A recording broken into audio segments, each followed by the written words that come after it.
Hi everyone, welcome. I'm Master Sommelier Jesse Becker, and I'll be your host for today's Clink Different webinar, The Rise of Rosé.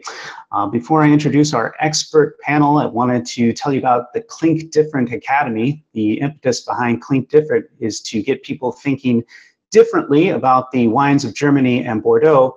Germany is not just Riesling and Bordeaux is not just red wine, and we hope after today's webinar you'll begin to think about these two classic European regions for rosé. For our audience, I'd like to encourage you to ask questions throughout the webinar, so please make use of the chat button throughout, and we will do our best to answer those questions throughout the webinar, and we've left some time at the end, so hopefully we will get to all of the questions you might have about rosé. And to warm things up here, I think we'd like to ask you, what are the two words that you think of when you hear the words Bordeaux and Germany? I'll start this chat, this little warm up here, and just say two words: Kevin Zraly. I'll tell you the story behind that. When I very first got interested into wine, I wanted to work at a wine shop, and the owner of the wine shop told me, if you want to work here, you're going to have to learn about Germany and Bordeaux, because those were his two passions. And so he handed me Kevin Zraly's Windows on the World wine course, and it was the very first areas in the wine world that I ever studied. So I've been studying and following the wines of Bordeaux and Germany for a very, very long time. Let's get to our panel. Joining us from Württemberg, Germany, is Hans-Jörg Aldinger and Mike Hildebrand from Weingut Aldinger. Welcome, Hans-Jörg and Mike. Good evening. Hello. Hello. And also joining us from Germany, Stefan Brauneveld from Weingut Brauneveld. Stefan, welcome. Hi, Jesse. Nice to meet you. Nice to meet you. And joining us from Bordeaux, we have Sylvie Courcelle. Sylvie, welcome. Sylvie is coming to us from Chateau Thuy in Bordeaux. Sylvie, are you there? I know she is, because we were just speaking with her. Thank you. Hi. Yes. Hello, all of you. Thank you for the invitation. Bonjour. And we also have Charlotte Krajewski from Clos Cantenac. Charlotte, welcome.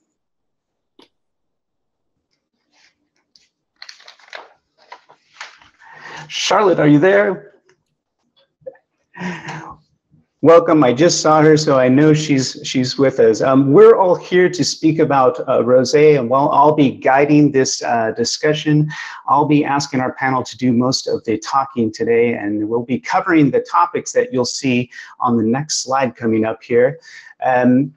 One thing we want to speak about for sure is the explosive growth of the rosé category. It is one of the strongest categories in wine right now, and hopefully, yeah, there we go. So we'll be talking about the popularity of rosé and what's driving the popularity and the growth of the rosé category. We want to get into the specifics of rosé as it pertains to Germany and Bordeaux. So what are the rosé production methods in these two places, and also the history and the style of rosé production in both Germany and Bordeaux. And then when it comes to our panel, we want to hear from them about, get their perspectives on the diversity of rosé styles that they produce and that their colleagues produce in Germany and Bordeaux. And we want to speak about the premiumization of rosé, the idea of intentionally growing for the production of rosé. Rosé not just being a byproduct of red wine production, but intentionally growing for it, and this trend of premiumization in the rosé category. And at the end, we will be sure to leave just a few minutes to go over any remaining questions. And as I mentioned earlier, we'll be answering your questions in the chat. Our panel will do their best to answer those throughout the presentation, and we'll leave a little time at the end to answer those questions. If you would advance to the next slide so that we can kick off our discussion with the panel, And we want to speak about the growth of the rosé category. So let's talk about that. If you'd advance the slide, what is driving the popularity of rosé? And just look at that statistic. You know, when I was researching to get ready for this webinar, I found all kinds of interesting facts and statistics behind rosé. And the one that really stood out for me is look at that one at the top of the slide there. Pre-pandemic sales for rosé wine grew at a rate of more than 40% per year for over a decade. And so it was one of the hottest, strongest growth categories for wine here in the US. But here's another interesting thing. In 2020, during the pandemic, we saw an increase of both volume and dollar sales or value here in the US. So it has remained a very, very strong category no matter the conditions. And so let's talk about that to get things started. I want to point out a few more things on this slide here. Who produces rosé? France by far is the largest producer. They're also one of the biggest consumers of rosé. And Charlotte, I can see you now. I was going to direct this question to you. In fact, when I saw that statistic that rosé accounts for 30% of all wine sold in France, I couldn't believe it. And I asked you, and you concurred. You said, you know, that might be right. So what is the what do you think is driving the popularity of rosé in France?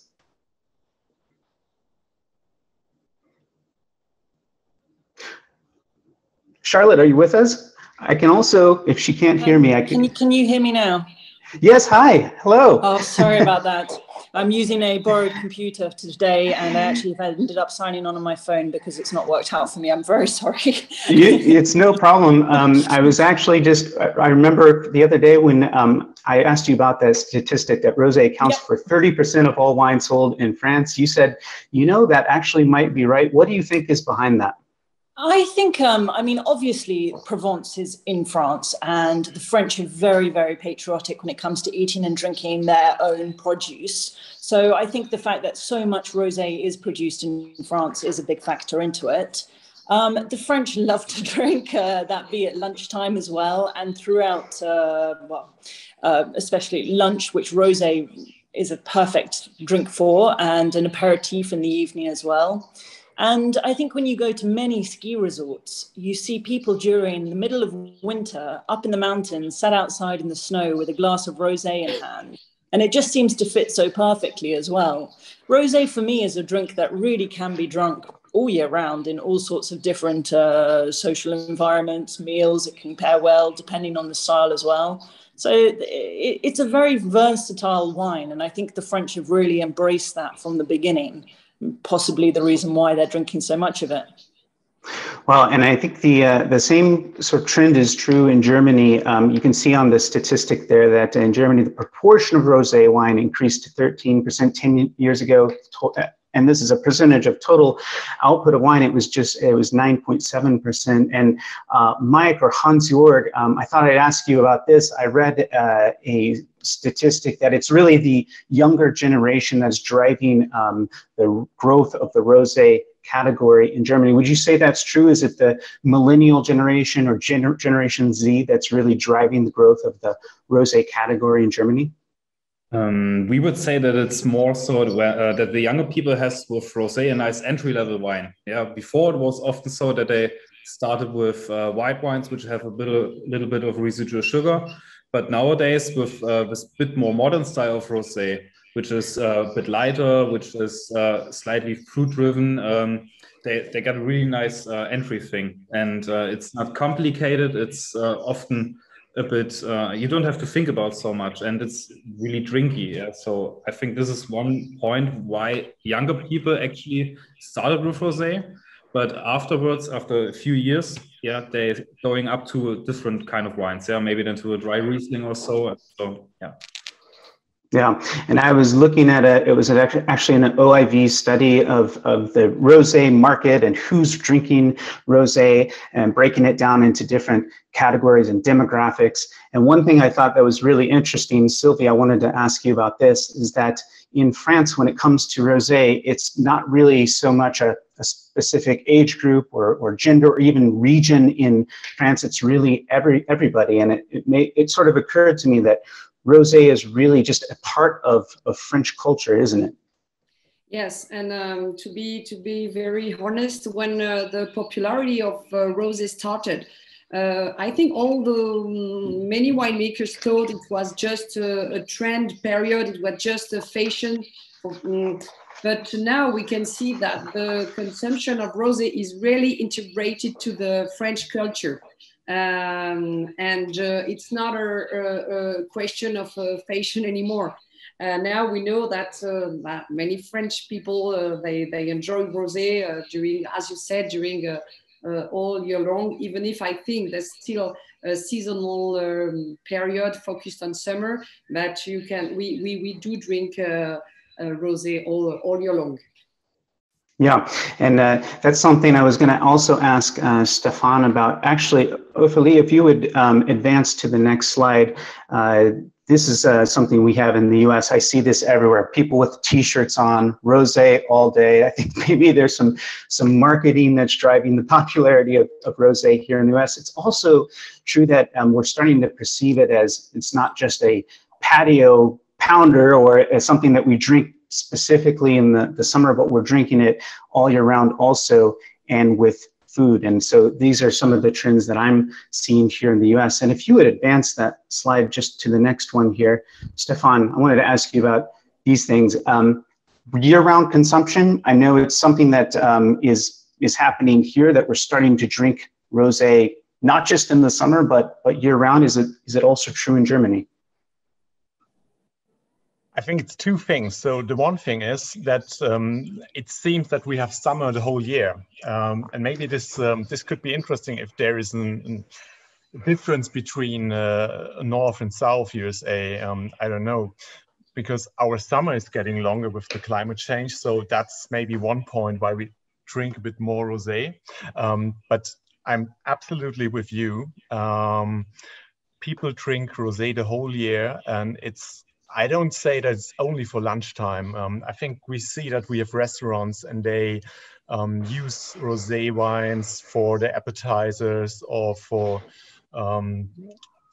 easy courses. And also we try to get the premium wines into premium courses in the menus. And what's the second point, I think, why there's a growth and why there's more rosé consumption is that we have in Germany here also better rosé wines than we had 20 years before. So I think there's a demand. People ask for really good wine, and if you can get them, then you also see the rosé rising. Yeah, and that's actually was my next sort of question for you, is the premiumization of rosé. It's definitely something that's that we're seeing here, that is working really, really well in the US market, the higher end rosés. And you know all about that because you produce a pretty high end rosé yourself. And we see that's working really well here. And from what you're saying, it's also working really, really well in Germany, in the German market. Yes, when we go back some years, I think everyone was looking for maybe for Provence. And now, as you said, that when I was working in Bordeaux, I saw that people started to do more experiments with rosé and try to make better rosé wines, and that's the same in Germany. And when we started this project about the premium rosé here in 2013, there was no sparring partner. Yeah? There was no discussion what you could do with other winemakers. So when we talk about Riesling, I can call some friends, it's no problem. And you put some bottles on the table and start to taste and to discuss. We haven't had the chance to do that with rosé because there was only 2 or 3 producers in Germany with rosé, maybe over $25–30 or something like that. And today we see rosé wines here in Rheinhessen and also in Württemberg and other wine regions over $100. Wow, Imagine incredible. And it's not only the price, and also in curious qualities. So yeah. Wow, really interesting. And this isn't it isn't really so much a question, but Michelle is making a really great point here in the chat that it's part of it is also for sure that consumers are just becoming more educated, and the wine industry, I think, is doing a better job of educating consumers about the many different styles of rosé, which varieties it's made from, where to find the very best rosés in the world. So you've got a great point there, Michelle. There's truly something for everyone in rosé, and wine education. I should have another point on this slide that wine education, I think, is driving some of this as well. So great points. So yes, please. I think the success of rosé comes from, I think everybody agree that rosé wines are serious wines, but they are related to very relaxed moments. And I think this is what young people and maybe stressed people, they want. They want to enjoy a glass of wine. And because rosé is really related to this kind of simple and joy and moment, I think this is part of the success of this wine too. Yeah, this is a great point as well. There's a question here from Olga. In fact, I think we're going to get to this question in just a little bit. Olga, is there a certain style of rosé that is really the particular driver of the uprise of rosé sales? I definitely think so. It's that trend for very pale colored or very lightly colored rosés, but we're definitely going to get to that question here, Olga, in just a moment. So thank you for that. Keep those questions coming. Hopefully I'll ask you to advance the slide because I wanted to look at rosé specifically in Germany and Bordeaux. And so if you'll advance that to the next slide, just to look at a few statistics that are specific to Bordeaux and Germany. You can see that in Bordeaux, rosé production has been on the rise. It's doubled in the last 10 years. It's now 4% of the total output of Bordeaux. So we think of course, Bordeaux as a red wine region, but rosé is on the rise. Interesting to see that. This is something I'm going to ask Sylvie to speak about, is this range of styles that we see even just within Bordeaux. So there's rosé, but there's also a very unique regional style of rosé here called Claret, and I want her to speak to that because she produces that and also Cremant. So I think Sylvie makes all those styles. So yeah, it ranges in Bordeaux from pale to light to something that's much more structured. And we spoke about this earlier. We're going to speak about it a little bit more today. Dedicated plots for rosé production in Bordeaux. I think some of these. That's a similar trend in Germany as well. And you can see that in Germany, the rosé production numbers are on the increase as well. So now to 13% of the total production. And I can't wait to ask Stefan about Weissherbst. It's a very traditional style of rosé, but you can see once again, there's a range of styles, and there's regional and historic styles of rosé being produced in Germany. So, so let's advance to the next slide here, and maybe kick off this this discussion of rosé as it pertains to Germany and Bordeaux specifically. And this is what Olga was talking about. Is there one style that's driving the rosé growth of the rosé category? I would say for sure there's this trend to have this very sort of pale color of rosé. In fact, the whole panel can probably chime in on this one, but we know that's what's selling well here in the US market. Do you find that this is also the trend in Germany and Bordeaux? Whoever would like to tackle that first, I can see you right here on the screen, Sylvie. I'll ask you first. Is that a trend, would you say, in the production of Bordeaux rosé to go for this very pale color?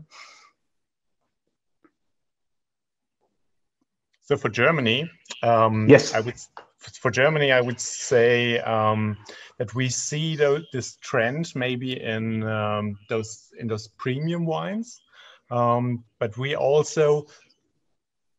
So can we start with that? We had this traditional style with the Weissherbst here. Okay, and Stefan, you will probably have to explain to the audience what is Weissherbst. Weissherbst is a great German tradition of a rosé. That means it only comes from one grape.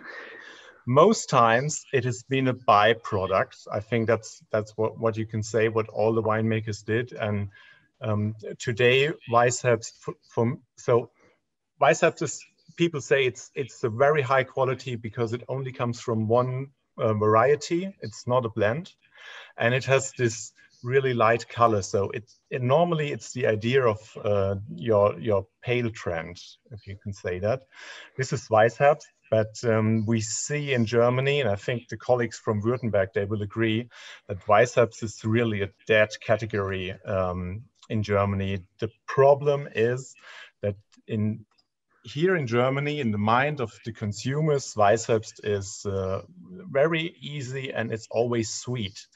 And part of the growth and the rise of rosé, I think, is that we have drier wines, also more dry wines, what you can have in those relaxing moments, as Sylvie said that, and with maybe less alcohol and not so annoying, maybe because of the sugar. So we see I think I see in Germany that also dark colored rosé wines are in a really good quality because of that they have more tannins and that there is a difference to our traditional style. So for Germany, I would say a rosé with a bit more color is not a problem and can also be in good quality. But for the premium wines, they have less color and are really in this trend. Yeah. Yeah. And maybe Charlotte, if you're there, do we see this trend for pale rosé in Bordeaux as well? I think so. I mean, yes, we do. Classically, Bordeaux rosé was, I'm speaking very genuinely now, but was made from Sanier. So for anyone who doesn't know what that is, it's a byproduct of the red fermentation. So after the red grapes are harvested, they're lightly pressed and put into a tank together. And in order to concentrate the skin to wine ratio or skin to juice ratio at that time, you take off a little bit of extra juice, and this was then made into the rosé. And because it was already grown for the purpose of red grape, there was more phenolics and skin and color and tannin in the skin.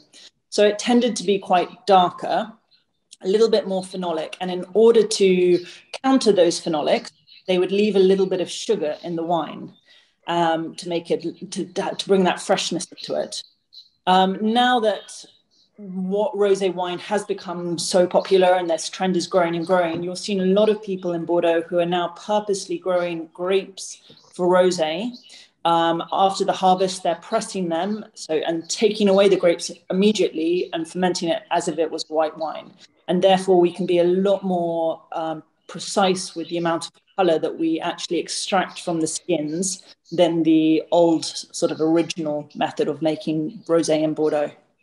Mm-hmm. Which is exactly what you're doing, I think, for your rosé production is dedicated plots and maybe a more purposeful approach to making the wines. And also, Hans-Jörg, I think the rosés that you produce are also Sanier, but would you say there's regional production methods, or is it like that in Württemberg, but different in Rheinhessen, for example? Hans-Jörg, do you want to tackle that question? Yes, sure. Hello. So we do two rosés. Our normal easy drinking rosé for the summer is also a paler color, is totally from Sanier. And the color is also a little bit lighter here in Württemberg. I think this is the mainly different to the other countries. is that we have our variety Trollinger. It's a autochtone sorte for Württemberg, and it's the color from Trollinger is the normal color is also really like a rosé. So that's our normal rosé is a lighter color and is also not so high in the alcohol. So we've got normally 11% alcohol or 11.5. And then we do our other rosé, the higher quality. We do it out of our Pinot Noir, Großes Gewächs, GG Pinot Noir. And this one we do mostly from Senier and ferment them 100% in barrels. So this is a style I think it's also in the other regions coming more. So this style is very nice also in the restaurants or for food pairings. So, but the main only different is that we've got the variety Trollinger. So that's a little bit the mainly difference to the other regions. Yeah, Trollinger, that's a good segue into talking about Claret, because I happen to love the variety, but it oftentimes even when you produce it as a red wine, it doesn't have a great intensity of color, but it's a fantastic, very lightly colored red for to drink in the summertime. It pairs beautifully with so many foods. So that's interesting that you bring that up, because I wanted to ask Sylvie about Claret, which is a very historical style in Bordeaux.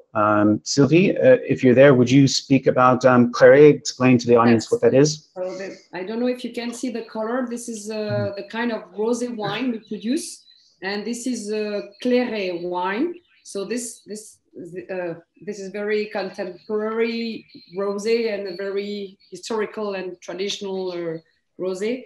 The history say that the young wines from Bordeaux, when they were exported to London, especially to England, when they were young, they were called, because they were not so colored, they were called claret. And this is where come from the appellation claret of Bordeaux. It used to be at the beginning, it used to be very light red, very young wines from Bordeaux. We do use the same techniques for making both of these wines. This is direct press for two main reasons, because the flavors are in the skin. So we have to press the skin if we want to get flavors in our wines. Here we don't bleed anybody or anyone. We do only a direct press rosé. And the second reason is that we pick the grapes for rosé and claret maybe 10 days to 12 days before before red picking. So to have more freshness, we need to have a earlier date of harvest. So that's why we do use direct press. And but to be honest, the traditional has it's quite heavy in color. It doesn't sell as well as this very trendy pale color. I think we should sell it more like a light red than a rosé, and it will and we would sell much more this kind of traditional claret. Yeah. Go ahead. Vice versa with the Trollinger. We should sell it more as rosé as a like a red wine. Then it would also work more. Yes, I agree with you. Yeah, I wish those were more popular here in the US. I find Claret and these deeply colored rosés to be really wonderful with certain foods. I think as the warm summer months transition into the autumn and we start to have more fall vegetables and squash and things like that, these dark, deeply colored rosés are fantastic for that. So I do wish they were a little more popular. Sylvia, I wanted to ask you, there was a question here from Robert. Do you see that, his question is, do you see that rosé wines over time breaking into more distinct styles based on the predominant grape varieties used? In fact, Sylvie, I think your two wines that you just showed us have a different mix. For the rosé, we use more Cabernet because it has naturally light color. lighter color, but Merlot, as it's more colored, it is a more colored variety. We use more Merlot for making Claret. So it's still a question of color. Yeah, absolutely.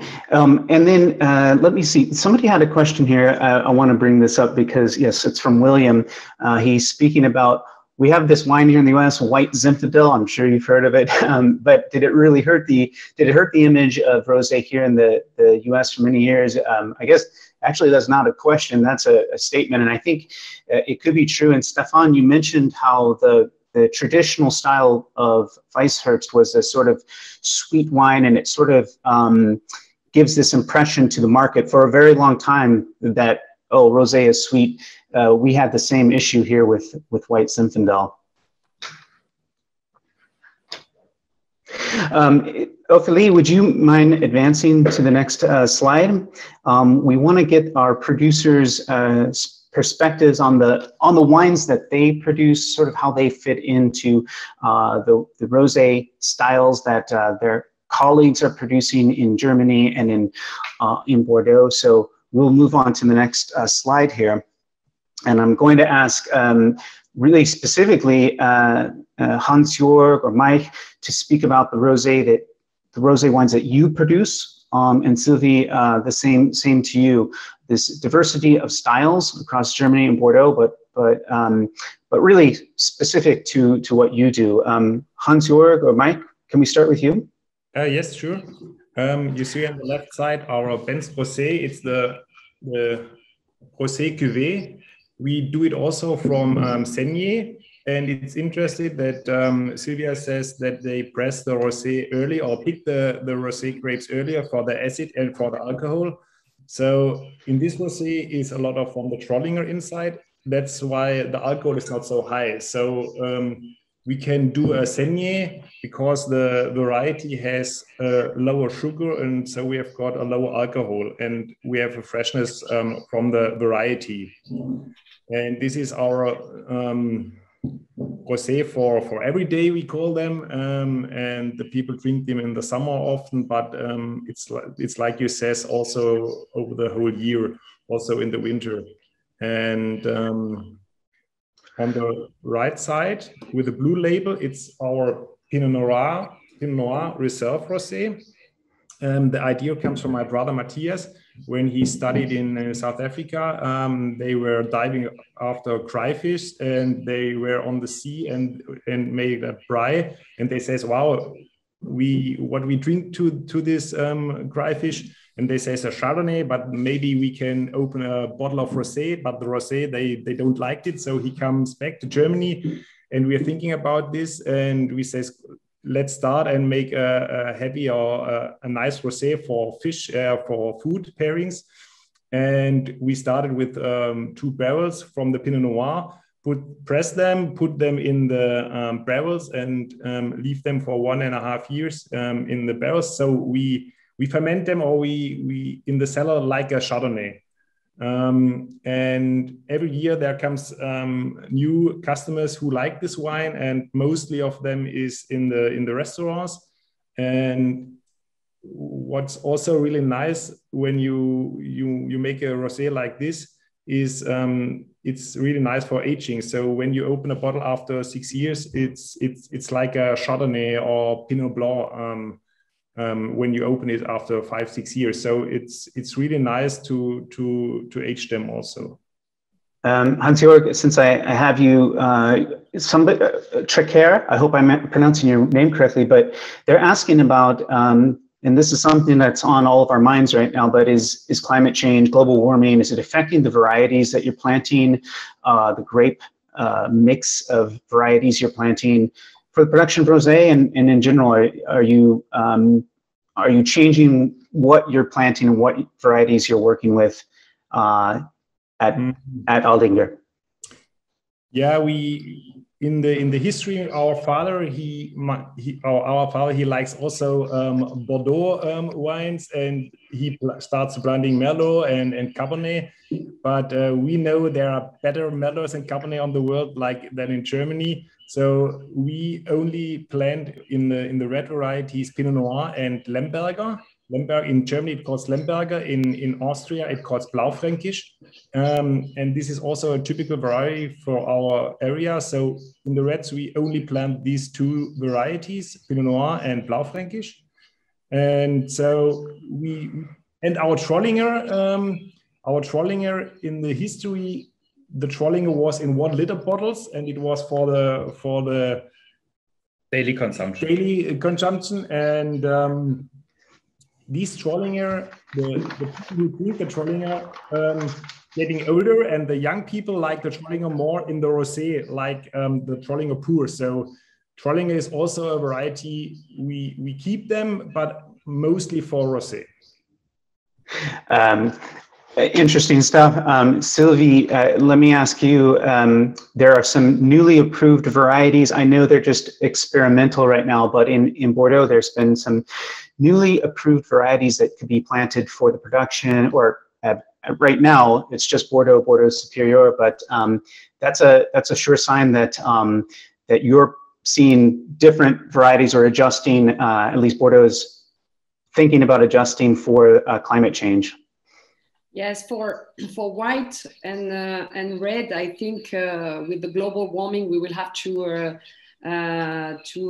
if you want to keep a well-balanced wine, we will have to use maybe other varieties than the one which are allowed at the moment.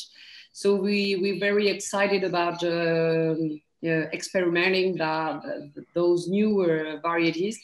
To be honest, at the moment, we are more focused with these new varieties on red and white productions, because Merlot ripens too fast with the recent year, and we have alcohol level very high, maybe sometime 15. So which is for me, which is not very good for making balanced wine.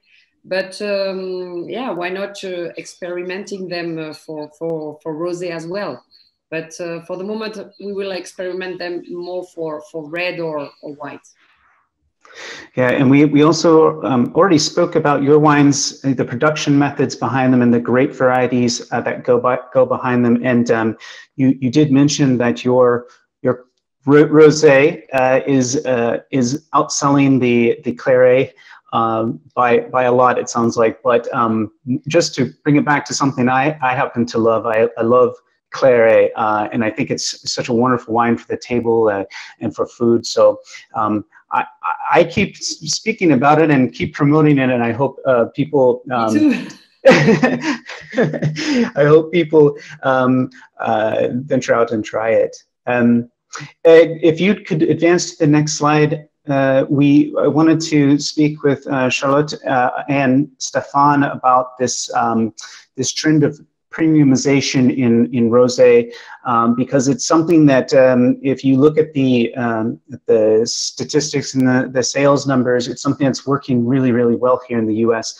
market, these higher end rosés. And I think, you know, somebody brought up white Zinfandel earlier, which, yeah, I mean, maybe we thought of pink colored wine as something, you know, inexpensive and just meant for a hot summer day on the patio, but now it's a very, very premium product. So I want to speak about that. Charlotte, do you want to speak maybe about this idea of intentional wine growing for rosé? Is that something we're seeing more and more of in Bordeaux?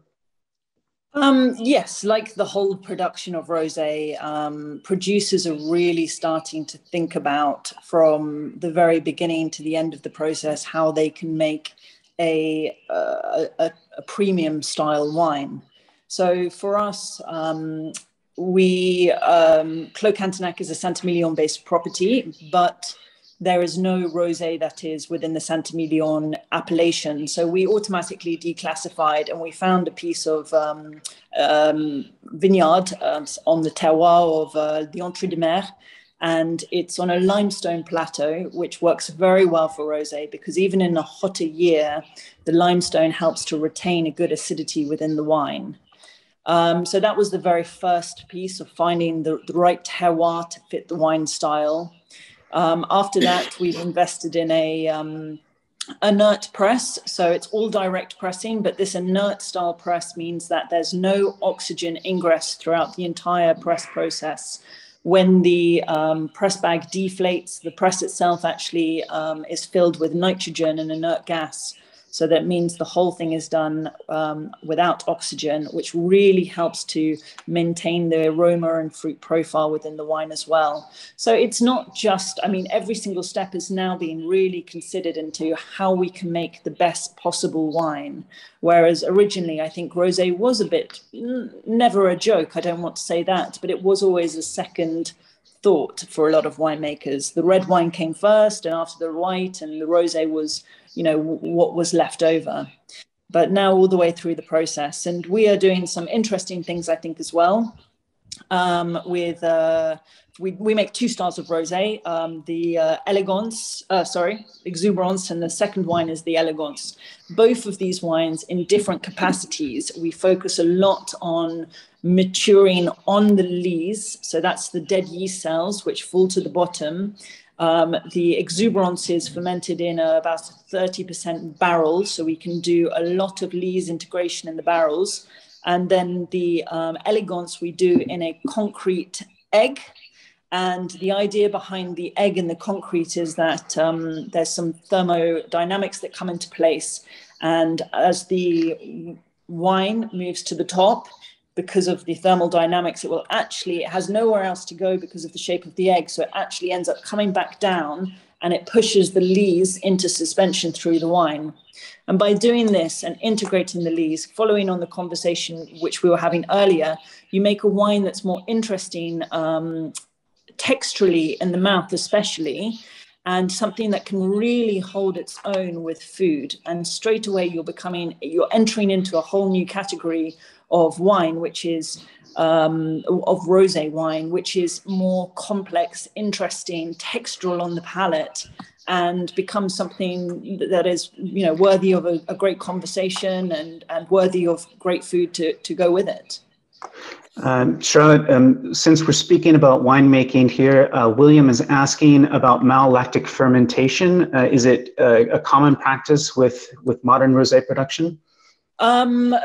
Personally, I wouldn't encourage my wine to go through malolactic fermentation, my rosé wine, only in order to retain some of that acidity.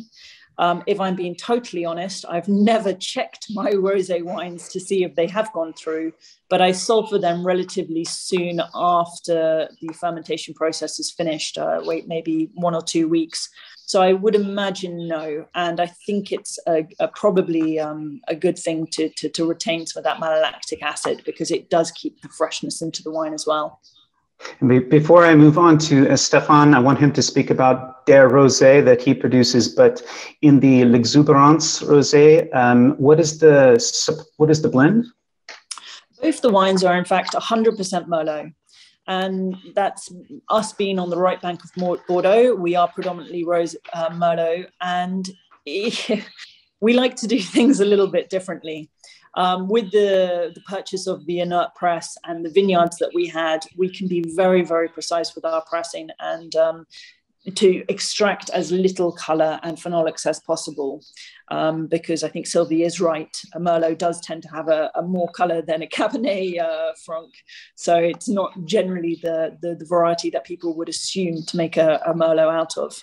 A rosé out of, sorry. But we do it, and we've had some very, very interesting comments from press and wine writers to say that, you know, they would have never believed it was a Merlot-based wine because it's so fresh and so light on the palate as well. Fantastic. And Stefan, tell us about the concept or the philosophy behind this wine that we see on the screen here, Dev Rosé. Rosé for us is a really big challenge. So to bring everything together, what you think what a good wine has to have, plus the things what you want to have from rosé. So color, but maybe not too much.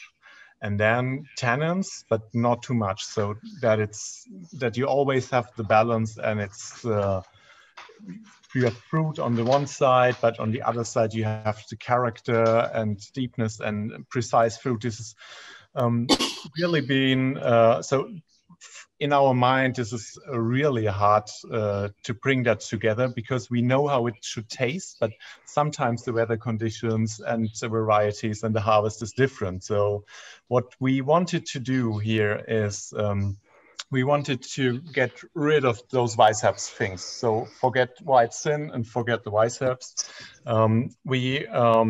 Our friend Frank and my brother and me, we wanted to do a really high-class rosé from Germany, like a high-class wine. I think Hans-Jörg also told you that he's doing his rosé like a Chardonnay. And the idea of our rosé is that we want to show that rosé is a very serious wine, a wine what you can drink, also what you can keep in the bottle for 5 or 10 years. And what shows its origin, the soil, the flavors of the soil. It's also grown on limestone, what fits really good, I think, perfectly for rosé, because it gives this herby flavors and this deep character. And then we use 85% Pinot Noir as the main, or as the grape what fits perfectly to our region and to our climate. And there is some experiments with Merlot, Cabernet Franc. So from the same point, our parents liked or also loved Bordeaux, so that's why they planted those varieties and so on. And we only use the best vineyards therefore, and our wine is fermented 100% in oak, but it is only, no, not 100%. It has been fermented 100% in oak, and we start not with concrete eggs, with garnet eggs now, to give those wines a bit more deepness and character, but without flavoring them. So if I talk about 100% oak, it's maybe 15-20% new oak, and everything else is used barrels. They are interesting for the ripening of the wine, also for the structure. They keep also a bit of the or with the tannins what come in the wine, it keeps the freshness and the acidity.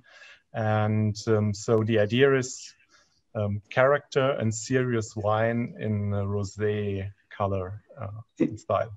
It sounded like Charlotte was agreeing with you about limestone and using limestone soils for the production of these high-end rosés. It's something that is giving these wines, just contributing, I think, also to the complexity, the seriousness of these particular wines that we see here on the screen.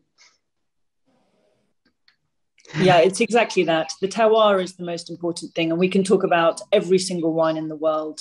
If you have the right terroir for the wine style that you're trying to produce, your job is 90% done from the get-go. Trying to make a good wine from bad grapes is near impossible, but the other way around, good grapes, as a winemaker, you've got a very easy task ahead of you.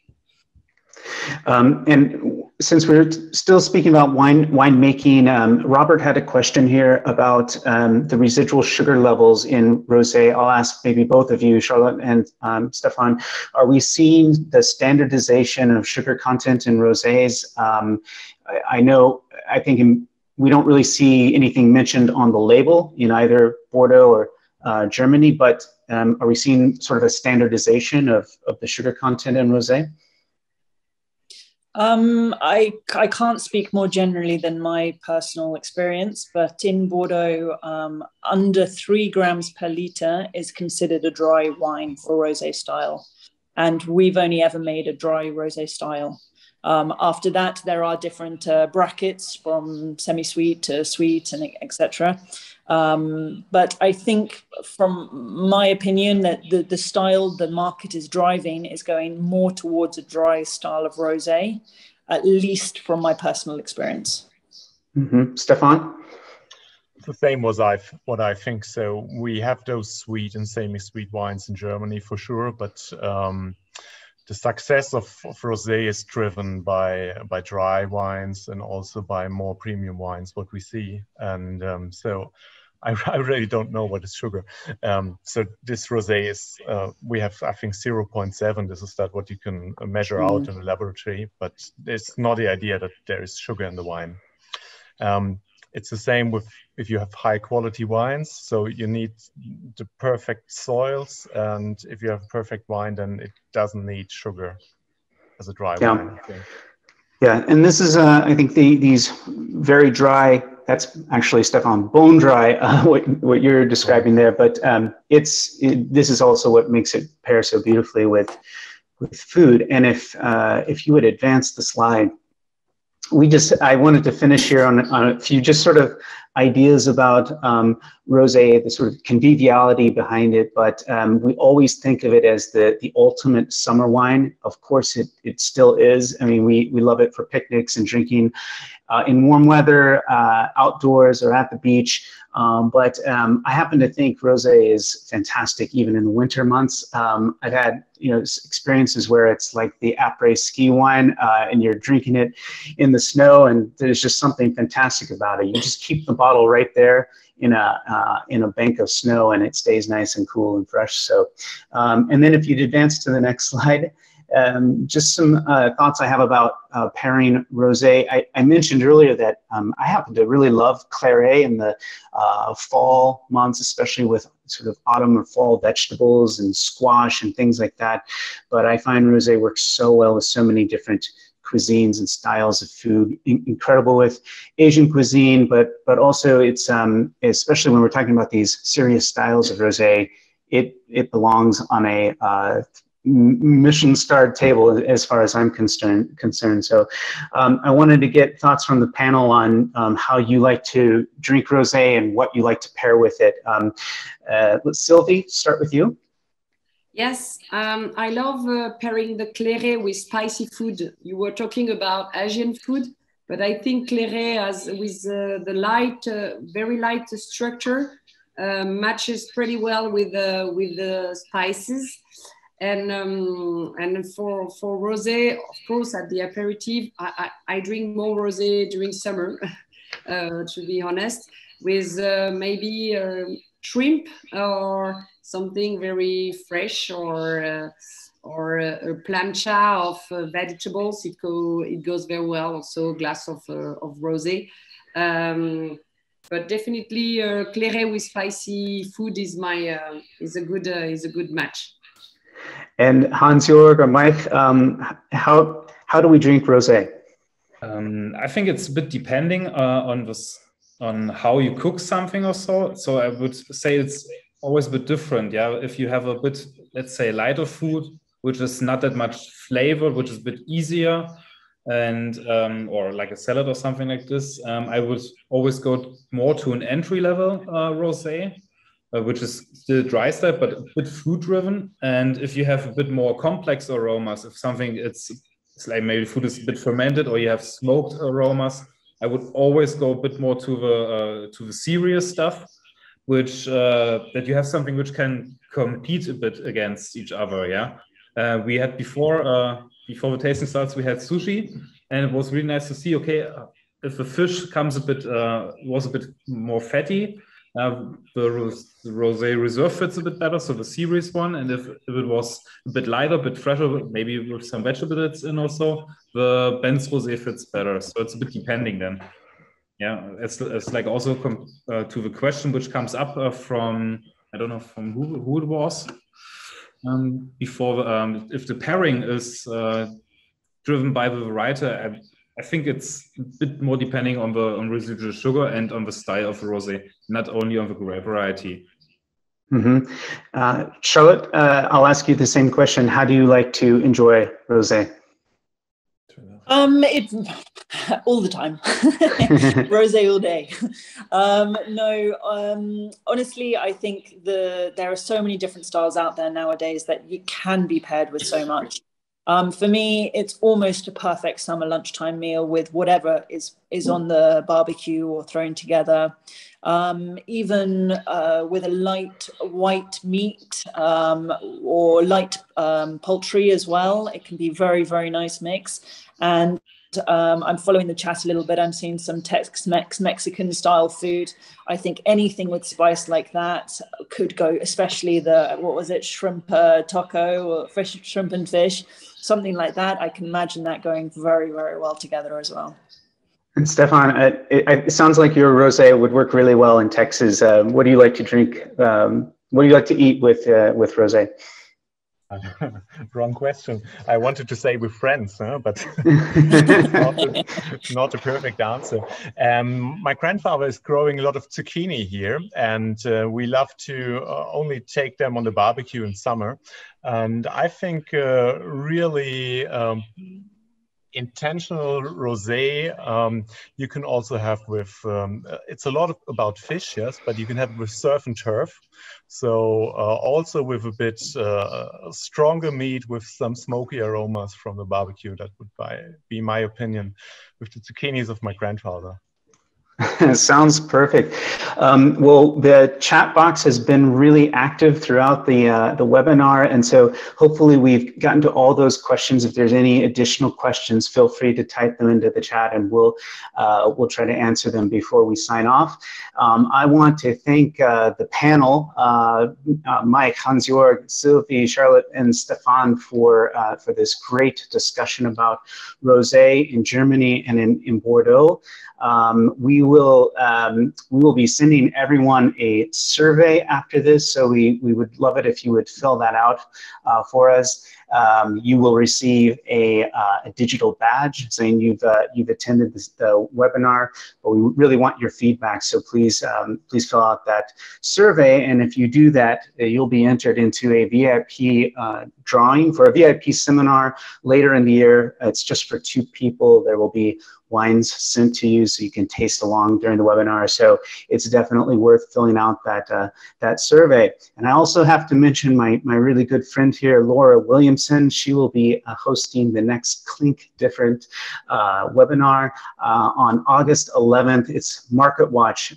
So it's all about how Germany and Bordeaux are faring in the market throughout this this pandemic. So let's tune in to hear Laura. Just thank you to everyone who attended. We hope you enjoyed the webinar, and if there are any final questions, type them into the chat. Otherwise, we will be signing off and hope to see you for the next webinar. Thank you, everyone. Cheers, merci, and thank you. Thank you to everyone. Danke. Cheers. Oh, wait. Cheers. Yes. Wohl. Oh.